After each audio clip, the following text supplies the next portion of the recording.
Y precisamente, bueno, uno va armando y va hablando sobre este armado del listado, sobre los armados de los papeles, de todo, pero en algún momento y en algún lugar hay que presentarlos en algún espacio para que después se cumpla con la ley. Precisamente cada uno de los distritos tiene una cámara electoral. Nosotros en la ciudad de Buenos Aires tenemos la propia, donde van a ir a parar el listado de todas las negociaciones que se vienen dando hasta el momento, que van a subir durante toda la noche y también que se van a repetir en el día de mañana hasta las 23:59 al menos. Para eso y para conocer un poco los procesos nos acompaña Florencia Zulkowski, que es directora general de Reforma Política y Electoral del Gobierno de la Ciudad de Buenos Aires. Buenas noches y gracias por estar acá. Me resulta súper interesante tu presencia porque uno habla de las negociaciones políticas, pero no se sabe cuál es el proceso del cierre de las listas, dónde se tiene que presentar, qué es lo que sucede. Bueno, alguna que otra anécdota que nos quiera contar también. Bueno, la verdad es que mañana es un día importante, a las 23:59, como bien dijiste, cierra la presentación de las listas de precandidatos. Dame un minuto mientras vamos a ir contando. Tenés mal el micrófono y mientras lo solucionamos vamos a ir hablando nosotros de las diferentes experiencias que tenemos con el cierre de las listas. Como periodistas, cada uno lo sigue las negociaciones también por chat, pero también se dan anécdotas. No sé, ¿alguna de ustedes recuerda alguna o yo cuento la mía? Yo nunca las recuerdo con mucho cariño porque cuando me tocaba, cuando era editor en Perfil, cada vez que había un cierre de listas era como otro día electoral. Claro. Entonces eran las 2 de la mañana y vos estabas como un nabo escribiendo y decías, ¿por qué? Si esto estaba arreglado hace 3 meses, ¿por qué lo tengo que estar escribiendo a las 2 de la mañana del día del cierre? Una de las cosas que los periodistas van a lamentar mañana, los que no trabajan sábado, es que mañana van a tener que trabajar. Es el caso del cronista, Siempre. que el cronista sale de lunes a viernes y mañana hay que laburar. Es un día que... Se trabaja en justo el que toda sábado. la información que uno tiene en el día de hoy, ya mañana puede cambiar, Sí, ¿no? acá cambia todo. Acá me trajeron el micrófono, no sé si con este ahora se escucha, creo que sí. Les contaba que mañana es un día especial porque a las 23:59 cierra la presentación de las listas de precandidatos de las agrupaciones políticas que deben presentar ante sus juntas electorales los listados con los candidatos, precandidatos mejor dicho, y después van a presentar esos listados ante la justicia electoral. Digamos, ese es el organismo frente al cual se presentan las listas de los precandidatos para las elecciones.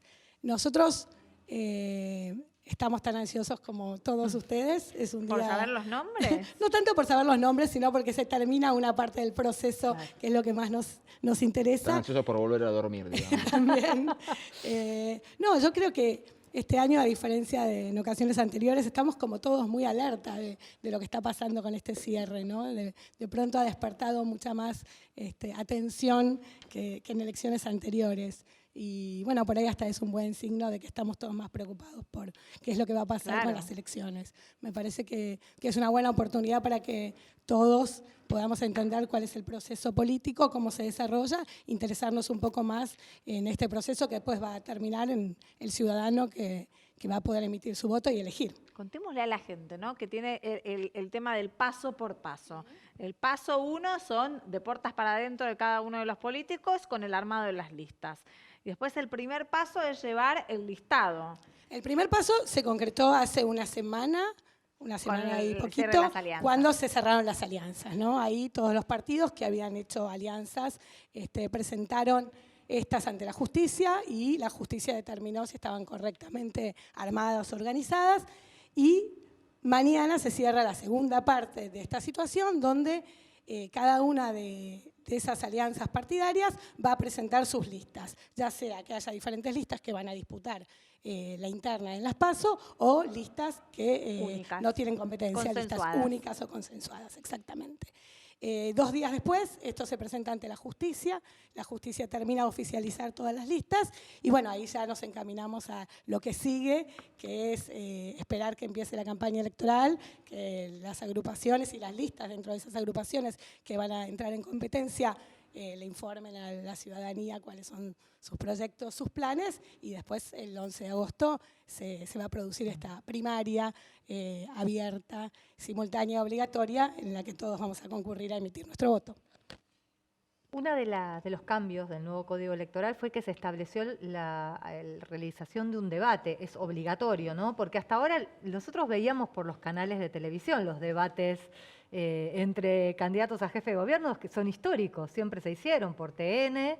Pero ahora, ¿cómo va a ser? ¿Tiene fecha eso? Les cuento un poco. El año pasado aprobamos, que acá les traje algunos ejemplares para que lo tengan, el Código Electoral de la ciudad. Era una deuda que la ciudad tenía hace más de 20 años desde su autonomía y había habido innumerable cantidad de proyectos de diferentes legisladores para poder armar el proceso político y electoral de la ciudad y nunca se había logrado. Así que después de un trabajo muy arduo de búsqueda de consenso, porque las leyes electorales, ustedes saben, en la ciudad necesitan 40 votos, con lo cual se necesitaba un amplio consenso para que el código se aprobara, el año pasado finalmente se aprobó.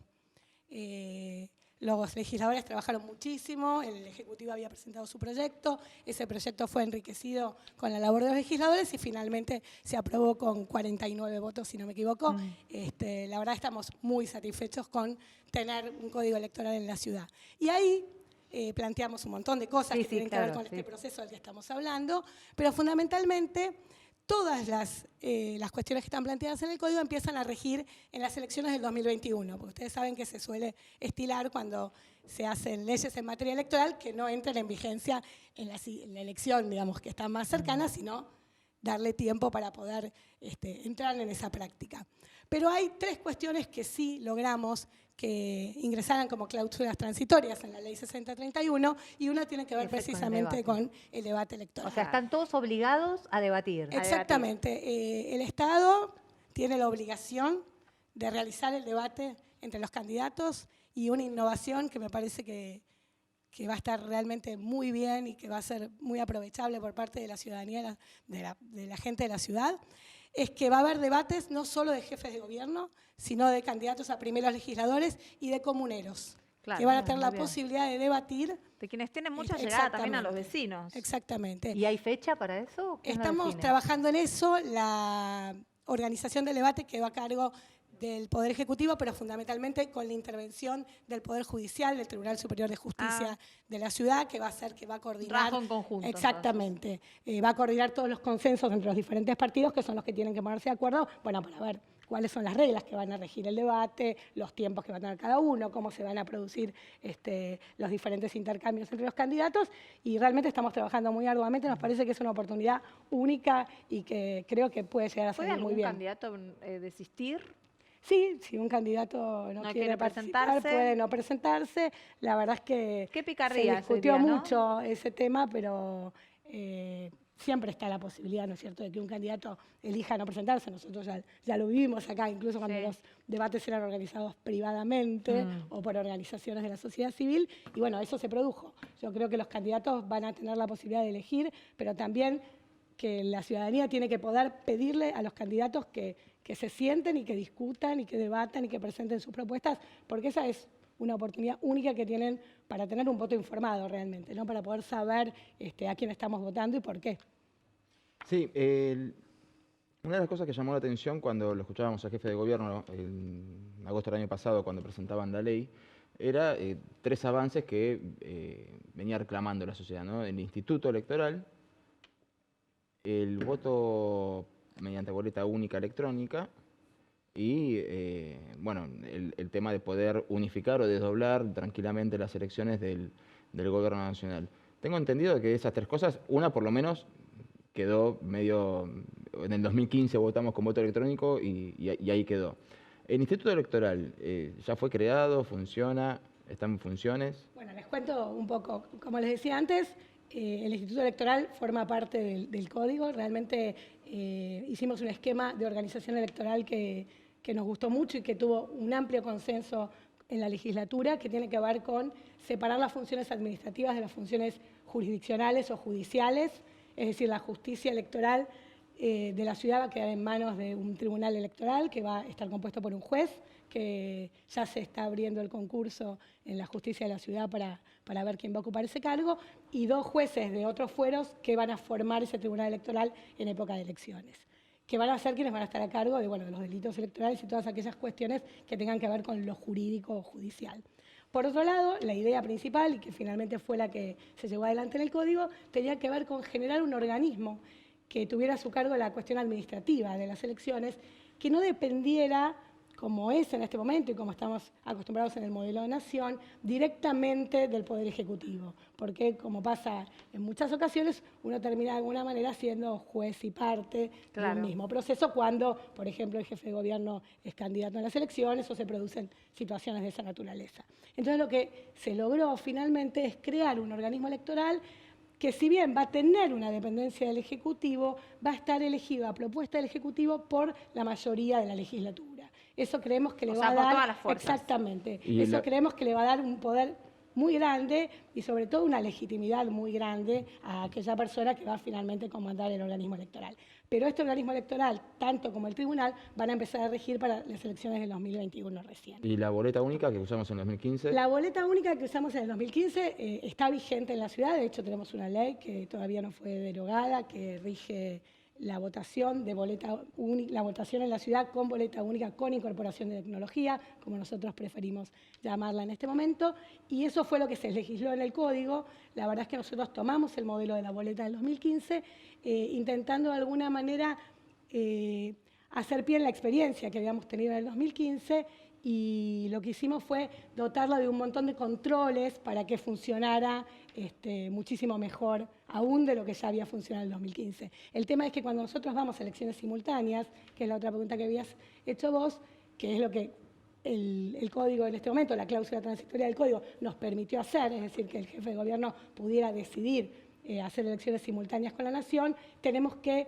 plegarnos a la normativa de nación y por tanto al instrumento que la nación utiliza, que es la boleta múltiple partidaria, y por eso en el 2017, que sí se podía con las elecciones legislativas, votamos con boleta papel, y este año lo mismo, porque estamos bajo la simultaneidad electoral. Qué interesante. Bueno, vamos a tener... ¿Los ciudadanos a qué le tienen que prestar atención? Bueno, básicamente para estas próximas elecciones, al debate que prontamente va a estar organizado y que esperemos que les dé a los ciudadanos la posibilidad de votar informados. Me resulta súper interesante eso, porque aparte los debates lo que nos permiten es empezar a ver algo que no apareció hasta el momento en este año electoral, que son las propuestas. Exactamente. Y la otra cosa que me parece muy importante destacar y que también forma parte de las cláusulas transitorias es la paridad y la alternancia en las listas, siguiendo lo que también va a pasar en Nación y en la mayor parte de la Argentina. Las listas van a tener que ser paritarias y alternadas, o sea que no puede haber dos candidatos del mismo sexo seguidos en la lista. Bueno, muchísimas gracias por haber estado con nosotros. Vamos a estar pendientes también de todas las circunstancias que puedan llegar a ver, que siempre a último momento se dan en el cierre de listas. Vamos a un corte, enseguida regresamos.